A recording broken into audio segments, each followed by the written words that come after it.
Welcome to Code Effectively. The topic for today is reference data types in Java. This is an important theoretical concept for Java programming. So watch this video till the end. See, before starting what is reference data type, I would like you to please read this definition. It says reference data type in Java is a variable whose value is an address.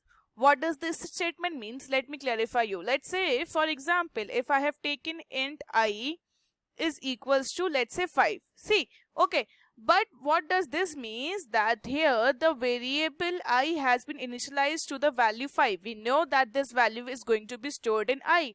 Okay, that's obvious. But this value what we call is the actual value. Okay, this is the actual value what I should be storing. But in reality, what I is storing is the memory location of the variable.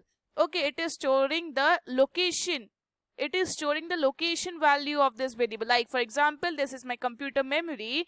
So, and if 5 is stored here in this memory and at the position, let's say 100. So, I is directly is storing value 100. So, whenever I will be needing the value of I, my computer will go to the 100th position in the memory and then it will fetch me 5. So, what we can say that so that's why it is called a reference variable. Reference data type in Java is a variable whose value is an address. Okay, this is just an example. Actually int I is not storing the location value. I just gave you a very easy basic example. Okay, so what we are doing, we are storing the location in the memory where the value of this variable will be stored. That is the actual value. And this is the location value. In reality, where the reference data type I used, now let me explain you. That was just a simple basic example I just used, but in reality, int I will be storing 5 only. Okay, but I just gave an example that I can store the location or the memory location in itself. Now let's see the exact real life example. See, arrays. Okay, the arrays are used. Arrays, you can say classes. Okay, objects.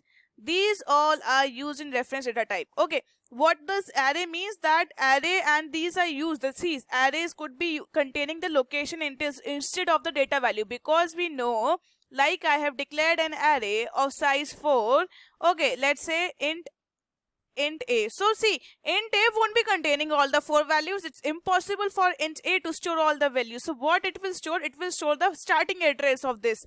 Like in this memory, like our array is being stored at the 100 position, and from 100 it will go down to 102, 104, like this. Okay, 108. Like this, a value will be stored in the memory. Like this is a memory. So the array A is stored here from A to let's say 108. Okay, in actual we know that integer is used. Integer takes 4 bytes. Okay, what does integer take? Integer take 4 bytes. So our array is, every integer will take 4. 4 into 4, what will give? 4 into 4 gives out to be 30. Sorry, it will give out to be 16. So it will require 16 bytes. Oh, okay. So these 16 bytes will be required to store the memory.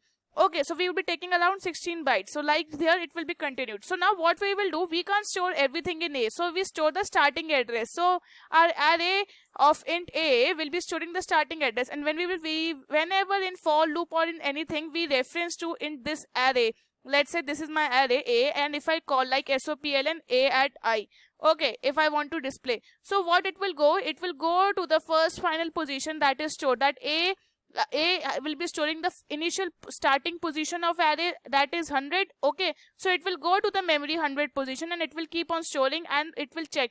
You want the third position, it will go. So 100, and then it will calculate the exact address and went to that position and give you the exact value or exact data. Okay, so what initially I just wanted to say, or the message I want to convey is that, like here int A array will not contain the values of the array, that would be 1, 2, 3, 4. Okay, it won't be containing the values. It will be just containing the initial or the starting address.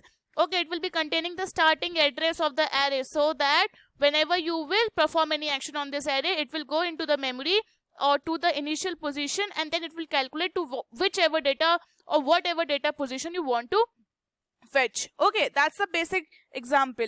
So this is all about reference data type. in future when you will have to write the definition, just write this definition and give the example that it could be array, it could be an class or object, or you can say an interface. Okay, that's more than enough for this definition. Hope you like this video. If you like this video, kindly go and subscribe to the Code Effectively channel, and don't forget to follow us on Instagram ID for any of your doubts. Thank you for watching.